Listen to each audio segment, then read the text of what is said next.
Here are the deadliest psychological weapons from every time period in history. Forget swords, guns, and bombs. The most devastating battlefield has always been the one inside your own head. And by the end of this video, you'll realize that in the latest era of psychological warfare, you're not just the target. You are the weapon. The tribal era. Long before humans figured out metallurgy, agriculture, or basic hygiene, they had already mastered the art of psychological destruction. Their secret, making reality itself your enemy. Picture this. You're living in a world where the boundary between the physical and spiritual doesn't exist. Your tribal shaman isn't just a religious leader. He's the guy who controls whether you live or die, and he doesn't even need to touch you. These early psychological warriors discovered something terrifying. If you can convince someone that supernatural forces want them dead, their own mind will finish the job. Imagine dying because someone told you that you would, not metaphorically, literally. In New Zealand, a Maori woman discovered she had eaten fruit from a forbidden place. She declared that the chief's spirit would kill her. 24 hours later, she was dead. No poison, no violence, just pure psychological terror doing what weapons couldn't. Scientists call this the nocebo effect, when your belief in harm actually causes that harm. Your brain becomes a suicide bomber, and the trigger is nothing more than absolute belief. But here's where it gets really clever. The shamans didn't just rely on curses. They built entire systems of invisible control. Sacred taboos weren't just rules. They were invisible prisons. Break a taboo, and you didn't just face punishment from the tribe. You faced annihilation from the universe itself. They didn't need guards or walls.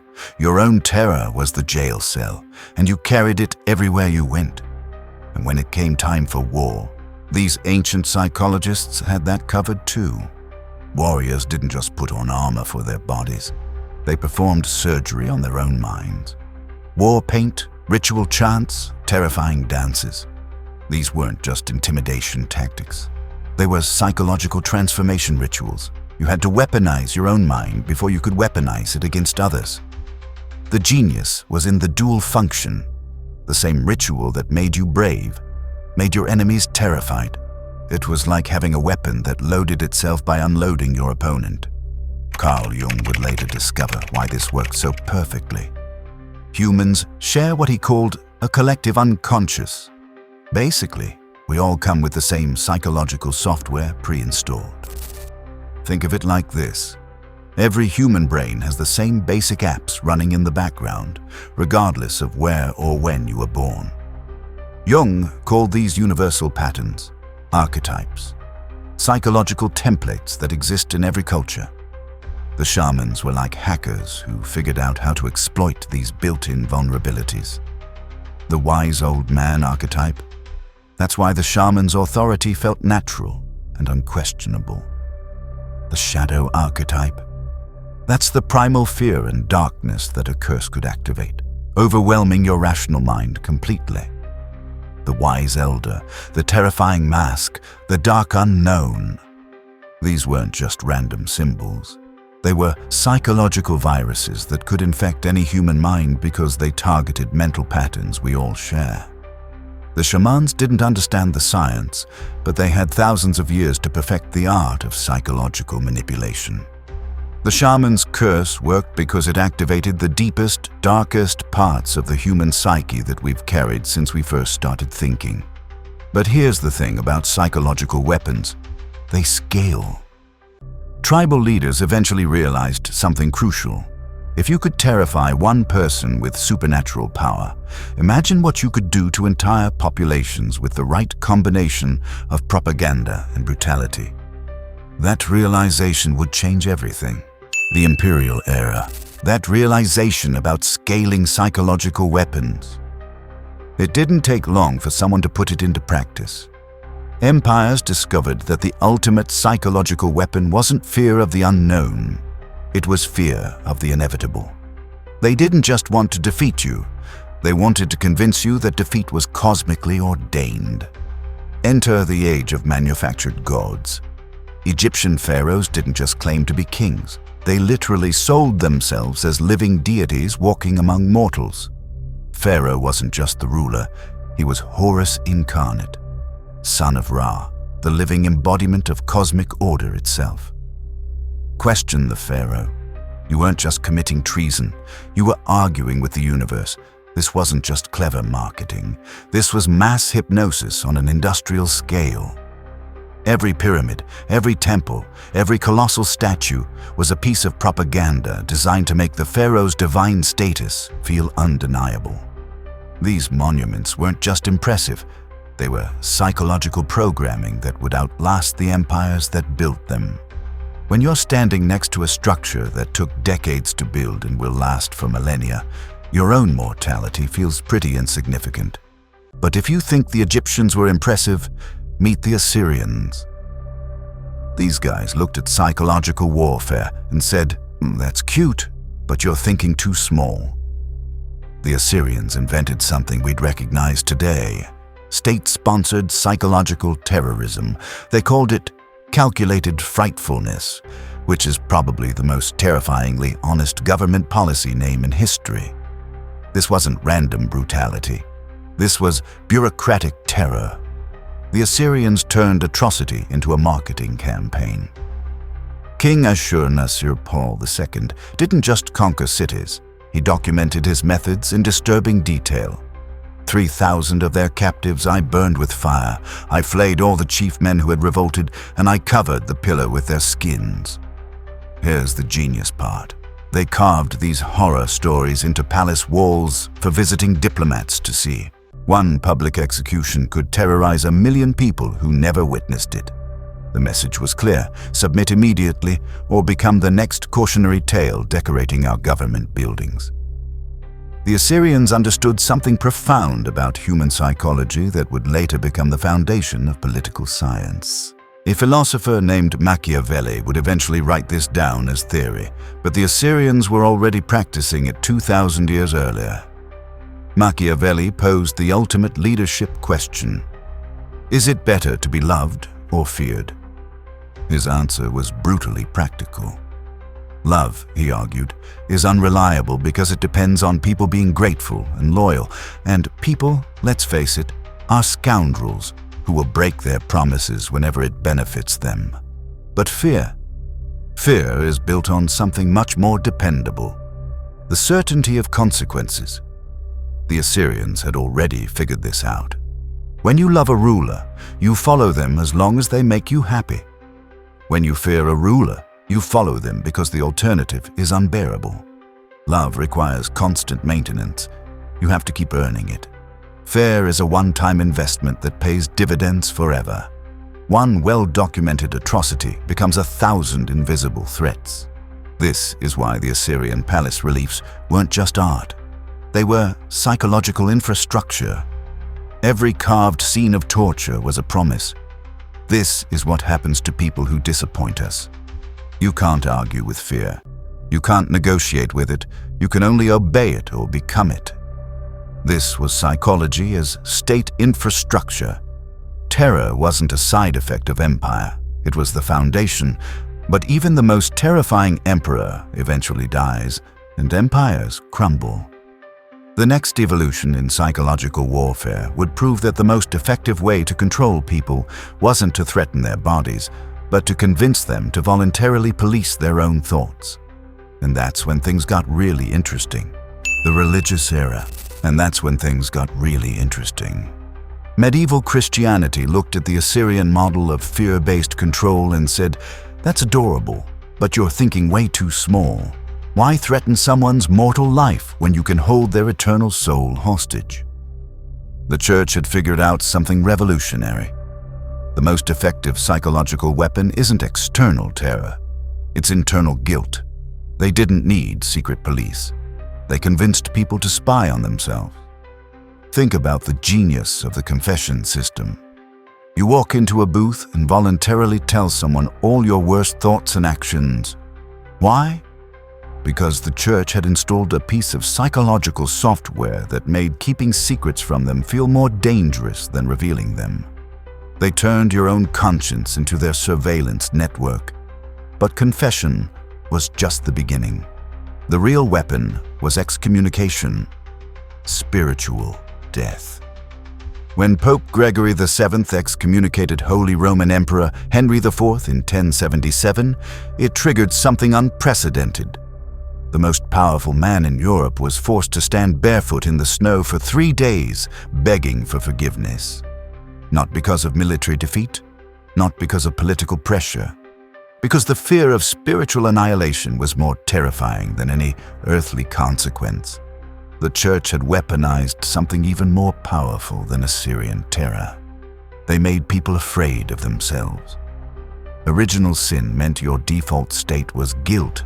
Every thought, every desire, every human impulse was potentially damning. They didn't need to threaten you with external punishment. They convinced you that you were already condemned and only they could provide temporary relief. But when excommunication wasn't enough, they deployed the nuclear option, the interdict. In 1208, Pope Innocent III placed all of England under spiritual lockdown. No church services, no marriages, no last rites, no Christian burials. An entire kingdom held psychologically hostage until King John surrendered not just his crown, but his entire realm to papal authority. The Spanish Inquisition perfected this into a science. They discovered that physical torture was inefficient. Psychological torture was far more effective. Secret accusations meant anyone could be an informant. Months of isolation broke down mental defenses. The assumption of guilt meant innocence became impossible to prove. And the auto da fe, that wasn't just punishment, it was mass psychological programming disguised as religious theater. Sigmund Freud would later explain why this system was so devastatingly effective. He discovered that human minds are basically running 3 competing programs at the same time. There's the id, your primal desires and impulses, basically a toddler that wants everything right now. There's the ego, your rational mind trying to navigate reality. And then there's the superego, an internal judge that punishes you with guilt whenever you violate the moral rules you've absorbed from authority figures. Here's the terrifying part. The superego isn't born with you. It's programmed into you by parents, society, and institutions. The Church had figured out how to hack this system. They didn't just give you rules to follow, they installed their moral code as your psychological operating system. Every sinful thought triggered your own internal punishment mechanism. They turned your mind into their enforcement agency. Freud actually viewed religion as a form of collective neurosis, a system designed to control dangerous human impulses through guilt. The Church didn't need external threats because the threat was coming from inside your own head. You became your own prison guard, your own interrogator, your own judge. They turned your mind into their enforcement mechanism. You didn't need external threats because the threat was coming from inside your own head. The battlefield had moved from the city walls to the landscape of the soul. But the Church's psychological monopoly wouldn't last forever. The 20th century would democratize the tools of mind control, putting the power to reshape reality into the hands of anyone with access to mass media. And that's when psychological warfare would become truly terrifying. The broadcast era. And that's when psychological warfare would become truly terrifying. The invention of radio and television created something humanity had never seen before: the ability to speak directly into millions of minds simultaneously. Unfortunately, the first people to master this technology had some very dark ideas about what to do with it. The Church's monopoly on mass psychology was over. The 20th century had democratized the tools of mind control, putting unprecedented power into the hands of anyone with access to mass media. Previous eras could terrorize populations. The broadcast era could reprogram them. World War II proved just how devastating this new weapon could be. While armies battled with tanks and planes, a different kind of warfare was happening in living rooms across the globe. Radio waves carried something more dangerous than bullets. They carried targeted demoralization. British soldiers in the trenches heard the cultured voice of Lord Haw-Haw, an English-speaking fascist who gleefully reported their casualties and painted their government as incompetent traitors. In the Pacific, American troops were serenaded by Tokyo Rose, who mixed popular music with carefully crafted messages designed to make them homesick, paranoid, and convinced their girlfriends were cheating on them. This wasn't random propaganda. This was psychological warfare with surgical precision, designed to attack morale rather than military positions. The goal wasn't just to defeat the enemy army, it was to conquer the enemy's home front by destroying their will to fight. But if you want to see industrial-scale psychological manipulation perfected, look no further than Nazi Germany. Joseph Goebbels didn't just run a propaganda ministry. He built a reality manufacturing machine. His masterpiece was something Hitler called the Big Lie, a falsehood so massive and audacious that people couldn't believe anyone would have the nerve to fabricate it. Here's the psychological genius. Small lies are easy to doubt because we catch people in small lies all the time. But a lie of cosmic proportions, that feels too big, too elaborate, too insane for anyone to just make up. The human mind starts rationalizing, surely no one would go to this much trouble to deceive me about something this important. And that's exactly when you become most vulnerable. Goebbels weaponized cinema like no one before him. Films like Triumph of the Will turned political rallies into religious experiences, using innovative camera work and Wagnerian soundtracks to make Hitler appear as a messianic figure descending from the heavens. But the real horror was The Eternal Jew, a pseudo-documentary that systematically dehumanized an entire population by literally comparing them to rats and disease. They didn't just lie to people, they gave people new experiences that felt more real than their actual lives. The Holocaust didn't start with gas chambers. It started with movies that taught people to see other humans as vermin. Here's where it gets truly disturbing. A German theologian named Dietrich Bonhoeffer, who was later executed for resisting the Nazis, figured out why this propaganda was so devastatingly effective. He called it stupidity, but he didn't mean lack of intelligence. He meant something far more dangerous. Bonhoeffer realized that stupidity isn't a personal failing. It's a social phenomenon. When people feel powerless in the face of overwhelming authority, they voluntarily surrender their critical thinking. It's not that they can't think, it's that they choose not to. Intelligence doesn't protect you from propaganda. In fact, smart people are often more vulnerable because they're better at rationalizing what they want to believe. Stupidity is a more dangerous enemy of the good than malice, Bonhoeffer wrote. Because you can protest against evil, but you can't argue with stupidity. When people become possessed by slogans and catchwords, they stop being autonomous individuals. They become what he called mindless tools. And mindless tools are capable of any evil while being incapable of recognizing it as evil. The most effective mind control doesn't force you to believe lies. It makes you want to believe them. It offers you membership in something powerful and righteous in exchange for your independent thought. And once you've made that trade, you'll defend your new beliefs with all the intelligence you no longer use to question them. But even the most sophisticated broadcast propaganda had a fundamental limitation. It was still one-size-fits-all messaging. The digital age would solve that problem by creating personalized psychological warfare tailored to exploit each individual mind. And that's when things would get really scary. The network era. And that's when things would get really scary. Welcome to an era where the most dangerous weapon on Earth isn't nuclear, it's neurological. And the scariest part? You're carrying it in your pocket right now. The digital revolution solved broadcast propaganda's biggest limitation, the one-size-fits-all problem. Previous eras had to guess what would manipulate you. Now they know exactly what makes you angry, afraid, and willing to believe anything. They don't just study your mind. They've built a detailed map of your psychological weaknesses and then systematically exploit them. Enter Cambridge Analytica, the company that turned election manipulation into a precision science.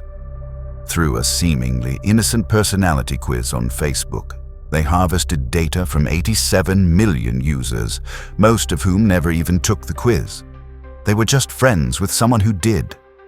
From this data, they constructed psychographic profiles using something called the Big Five personality traits, creating up to 5,000 data points on every American voter. Think about that for a second. They knew more about your psychological profile than most people know about themselves. And then they weaponized that knowledge. Every political ad you saw was custom built for your specific brain. Anxious personality, you got dark, fear-based content about immigration. Anti-establishment tendencies? You got targeted anger about corruption. As one whistleblower put it, their entire business model was targeting people's inner demons. But Cambridge Analytica was just one company.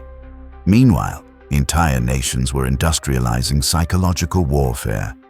Russia's Internet Research Agency turned deception into a 24/7 operation, creating vast networks of fake social media accounts designed to impersonate ordinary citizens. But here's the twist. They weren't trying to convince you of any specific truth. Their goal was something far more insidious: to destroy your ability to believe in truth at all.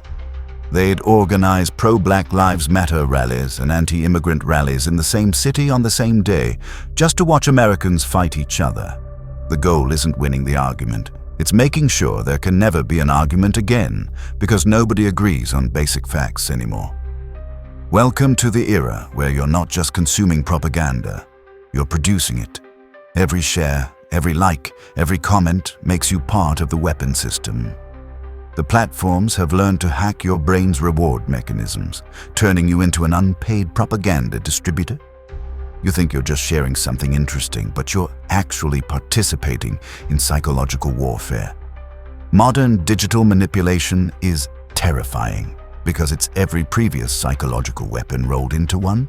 It uses shamanic tribalism to create digital tribes. It operates with Machiavellian ruthlessness. It exploits Freudian psychological vulnerabilities, and it depends entirely on Bonhoefferian stupidity, your voluntary surrender of critical thinking. The deadliest psychological weapon isn't any specific technique. It's the systematic destruction of your ability to recognize when you're being psychologically manipulated. And that's the battlefield we're living on right now. The deadliest psychological weapon isn't any specific technique. It's the systematic destruction of your ability to recognize when you're being manipulated. Here's what makes the digital era different. Participation is voluntary. You're not just the target anymore. You're the weapon, the ammunition, and the delivery system.